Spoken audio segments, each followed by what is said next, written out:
Continuamos ahora en el espacio internacional de Focos. 5 años después, Guatemala salió a la calle con fuerza y puso en llamas la fachada del Congreso de los Diputados tras la aprobación express del presupuesto nacional, enviado por el gobierno de Alejandro Yamatei. Sin embargo, este hecho parece que solo es la gota que derramó el vaso para la ciudadanía, que acumula varios años de corrupción política y mínima representación democrática. Hoy en la entrevista internacional conversamos sobre estos temas con el diputado del partido Semilla, Samuel Pérez, uno de los líderes más visibles de la pequeña oposición a Yamatei en el Congreso de los Diputados. Para iniciar, quisiera preguntarle por qué la aprobación express del presupuesto provocó que cientos de guatemaltecos salieran a protestar el pasado 21 de noviembre. Sí, yo creo que hay que entender este problema no solamente como un problema del presupuesto. Ese fue un detonante importante, creo yo, porque sí fue un descaro total la forma en que fue aprobado y los rubros que estaba priorizando y lo explícitamente, digamos, hecho para el saqueo que estaba el presupuesto. Pero yo creo que el detonante principal es una acumulación de indignación muy fuerte y yo lo remitiría tal vez al proceso electoral en el que queda electo el presidente Yamatei. Él queda electo en una segunda vuelta, con una de las más bajas participaciones de personas que fueron a votar, históricas en Guatemala, digamos, pero que además llega a la contienda electoral en un proceso en el que se fue eliminando a su competencia prácticamente, digamos. Entonces habían por lo menos dos candidaturas muy fuertes que independientemente si estamos a favor o en contra de ellas, había mucha población que la respaldaba, incluso mucho más que al presidente Yamatei. Entonces el ciclo democrático ya no se cumplió, ¿verdad? Sino que estuvo cortado ese proceso. Entonces cuando las personas no pueden expresar su voluntad en las urnas como debería funcionar la democracia porque les eliminan a sus, digamos, candidaturas o a las candidaturas con las que se sienten más representados o representadas, queda una indignación, queda un descontento acumulado y tiene que encontrar eventualmente una válvula de escape, ¿verdad? Yo creo que, y además que esto ya no es una crisis de gobierno, ¿verdad? Sino que a partir tal vez del 2015 más en los centros urbanos empieza a haber procesos de deterioro institucional muy fuertes, ¿verdad? Entonces ya se pone en evidencia un sistema que ya llegó a su límite, más allá de los gobiernos de turno. ¿Cómo funciona esta alianza del gobierno con los partidos políticos mayoritarios en el Congreso? Sí, yo esto lo pondría en términos relativos, ¿verdad? Yo creo que el problema que tenemos precisamente por un sistema que ya caducó y que tenemos que encaminarnos a reformarlo estructural y profundamente, es que ahorita ya no hay garantías de contrapesos, digamos, republicanos, ¿verdad? Tenemos el Ejecutivo con el, digamos, gabinete de ministros a favor del mismo presidente Yamatei. Prácticamente compró al legislativo con favores políticos y tiene una mayoría de más de las 3/4 partes del Congreso. Tenemos un proceso de cooptación absoluta en las autoridades judiciales, en la Corte Suprema de Justicia. De hecho, un año llevan retrasando la elección de nuevas autoridades judiciales. Hay una crisis institucional muy profunda, ¿verdad? Y entonces no se encuentra un contrapeso importante dentro de la institucionalidad formal.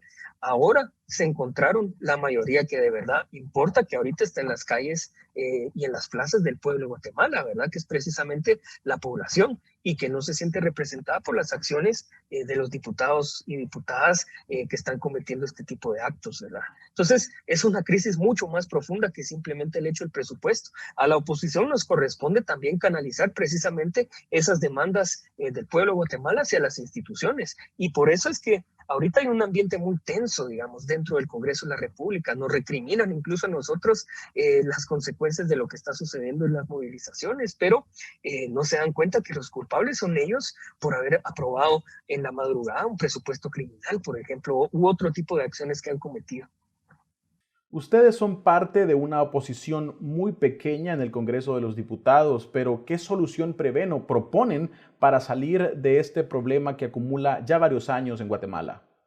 Lamentablemente yo no veo una salida fácil ni en el corto plazo a este problema porque efectivamente es un problema estructural.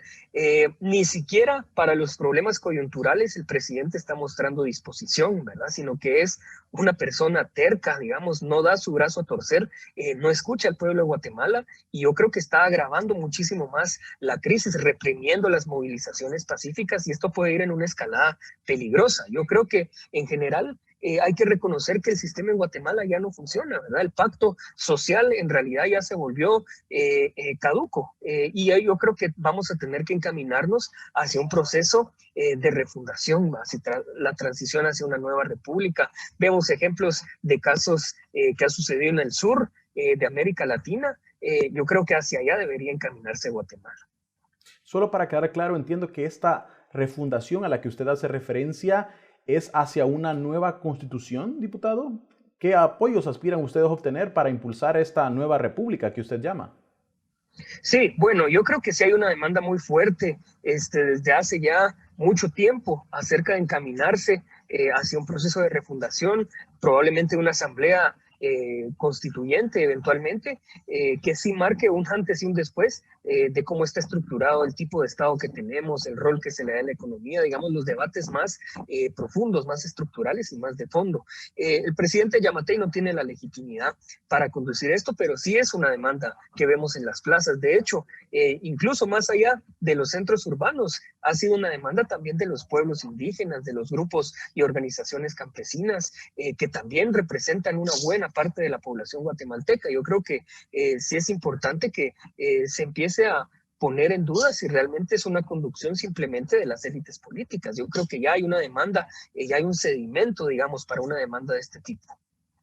Finalmente le hago la última pregunta. ¿Van a concretar formalmente esta iniciativa de una asamblea constituyente para una refundación de la República de Guatemala ante las instancias correspondientes? ¿Cómo lo van a hacer? Explíqueme.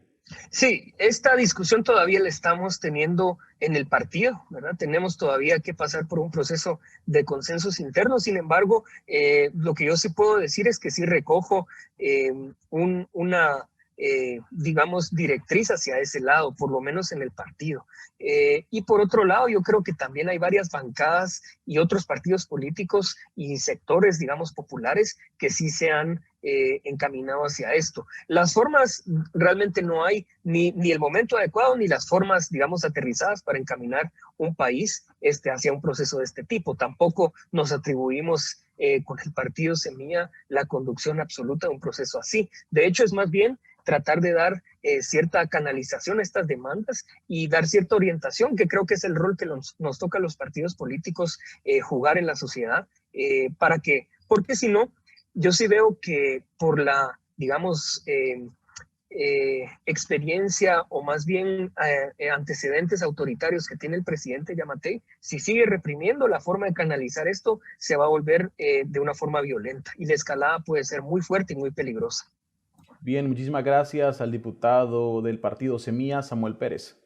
Con mucho gusto. Bien, así concluimos nuestro espacio internacional en Focos. Para más información puedes ir a focostv.com. Gracias por acompañarnos y buenas noches.